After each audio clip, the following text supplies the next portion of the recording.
Alright, Shalom. First and foremost, I want to start this lesson off by giving all the praise, honor, and glory unto Yahweh, Ba'ashem, Yahweh Shai, Ba'ashem, Rakakwadash. Double honors to the apostles and elders of Great Millstone. Honors to other brothers who are still fervently preaching the word in sincerity and in faith. Shalom to all the sincere Aquas. Shalom to the scattered Israelites who are amongst these heathen nations and look like these heathens. Now this is going to be basically an update of this Iran war. So through the spirit, I'm going to read this article, get some precepts, and Lord's will, you're edified. It says Tehran will skip talks as tensions rise over U.S. ship seizure. It says Iran's foreign ministry spokesperson says government has no plans regarding a new round of talks after the United States seized an Iranian-flagged cargo ship in the Strait of Hormuz. U.S. President Donald Trump says U.S. team led by J.D. Vance is on its way to Pakistan's capital Islamabad for talks.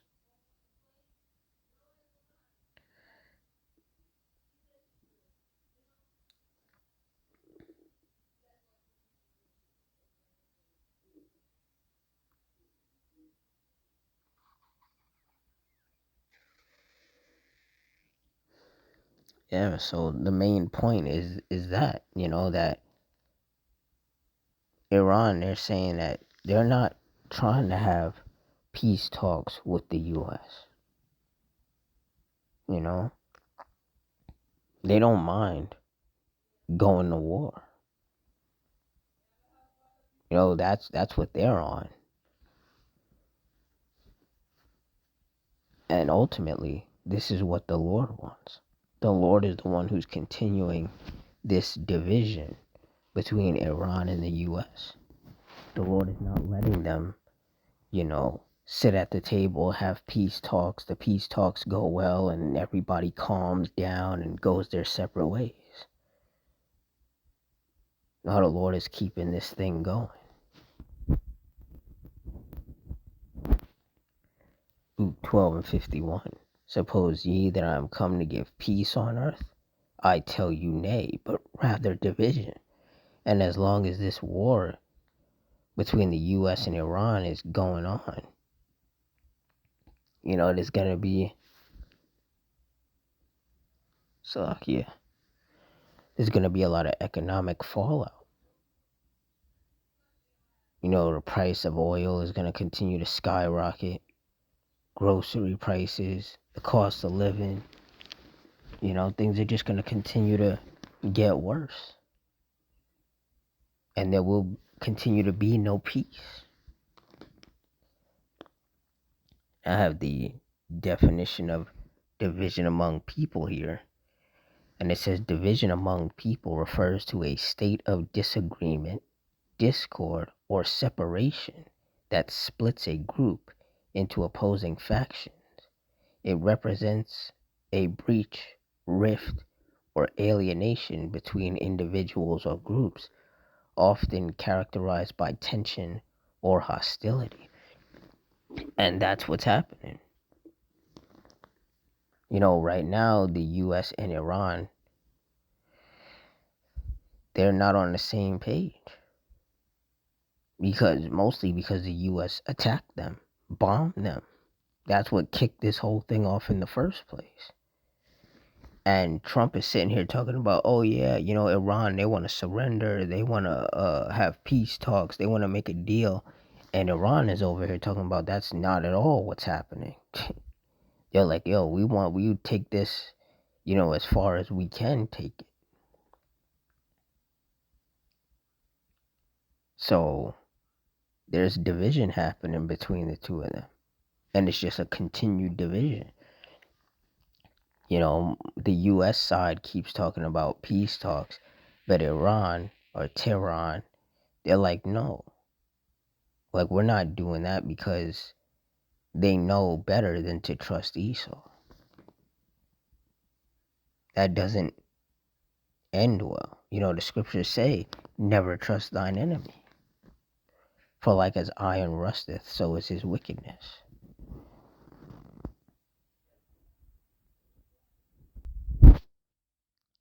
Ecclesiasticus 12:10. Never trust thine enemy, for like as iron rusteth, so is his wickedness. Verse 11. Though he humble himself and go crouching, yet take good heed and beware of him, and thou shalt be unto him as if thou hadst wiped a looking glass, and thou shalt know that his rust hath not been altogether wiped away. And that's basically what Iran understands when it comes to dealing with Esau. See, Iran, they understand that even though Esau's like, oh yeah, let's sit down at the table and have peace talks and, let's work this out and everybody, can win here. We can make a deal where things work out for everybody. That's not at all how this would play out, because Esau is the devil. He doesn't have anybody's best interest at heart except for himself. And once again, this is the second time that Iran has been bombed by the US and Israel during peace talks. So they're not trying to do a round of peace talks again, because it's going to end the same way. So rightfully so, they don't trust the US. They're like, nah, y'all wanted this war, so here we are. So even though in the US mainstream media, they're talking about, oh yeah, Trump is, Trump is winning this war. And, the Iranians, they're talking about they want peace deal now. They want to surrender and all of this. That's not what's happening at all. Those Iranians, they have no problem with the, going to war. See, it's actually the U.S. that wants the peace talks and the peace deals, because everybody's on, on Trump's head, because he started this war and it's screwing up a lot of people's economy. Blockading the Strait of Hormuz and all of this. It's like, the man, he's doing too much. And like I, read in Luke 12:51, suppose ye that I'm come to give peace on earth, I tell you nay, but rather division. The Lord is also causing division between the U.S. and its allies. Because the longer this war continues, the more the U.S.'s allies suffer. So this is just causing the U.S.'s allies to turn against her more and more. So there's not going to be any peace. There's only going to be continued tension, hostility, violence, division, and ultimately things are going to kick off into full-blown world war. And this is what the Lord wants.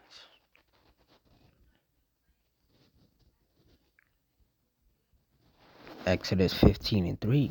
The Lord Yahweh is a man of war. The Lord Yahweh is his name. And that's right. The Heavenly Father is a man of war, and that's why the Heavenly Father has allowed this war to continue. Even though, the U.S. is saying that, Tehran wants peace talks, and Tehran is like, no, we don't. We're not the ones asking for that.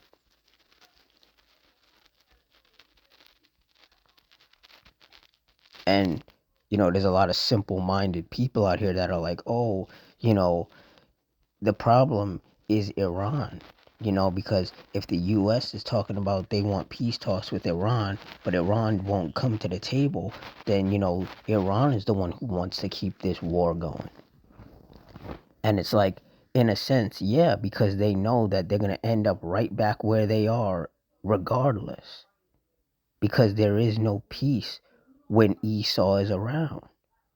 Esau, the so-called self-proclaimed white people, especially the so-called white man, he doesn't understand peace. all they know is violence and war. How do you think they got control over the whole earth? Not because they're so smart, not because they made good deals with people. It's because their ancestors raped, robbed, murdered, and colonized. A whole bunch of violence was committed. These Edomites wouldn't know peace if it walked up and slapped them across the face. It's not in their nature. And the rest of the world is starting to wake up to that fact, and they're starting to deal with Esau on that level.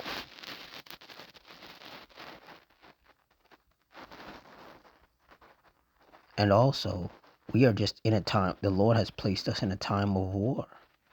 So that's why, this war between the US and Iran is not going to slow down, or it's not going to stop.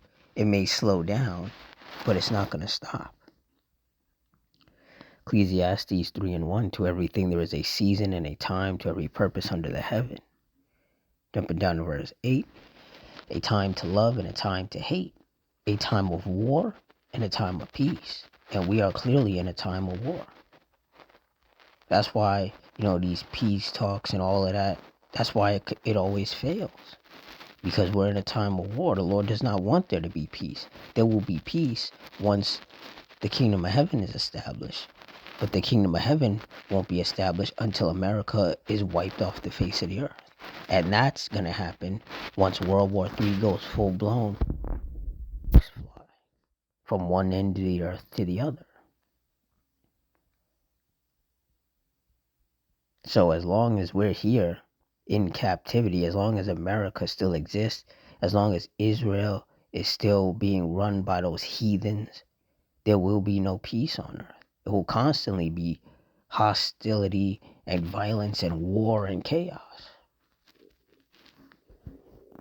But it's all about to come to an end. Things are about to hit the fan. And those nukes are about to be let loose. Because that's prophecy. So for all you sincere brothers and sisters, just stay circumspect, continue to watch, stay prayed up, and keep your head up. Should no brother or sister of the hopeful elect be out here all sad and depressed. Like our end is so close. The end of our captivity is so close. Our redemption is so close. Our deliverance, Adawan Ratazah, is so close. So you should be excited and rejoicing and upbeat and positive. And as bad as things are going to get, with the famines and the power outages and the shutdowns and the civil wars and the race wars, the Lord, he's going to protect us from all of that. He's going to guide us through all of those perilous times. So we really have nothing to worry about. Just focus on staying in this faith and fearing the Lord, and he'll take care of everything else, as he always has. It's these wicked people with whom the Lord is angry with every day. They're the ones who should be worried. They're the ones who should be scared. They're the ones who are about to really suffer and die out here. Because they're the ones whom have provoked the Lord unto wrath. They're the ones who are in the crosshairs of the Lord. They're the ones whom the Lord is about to unleash all these judgments upon.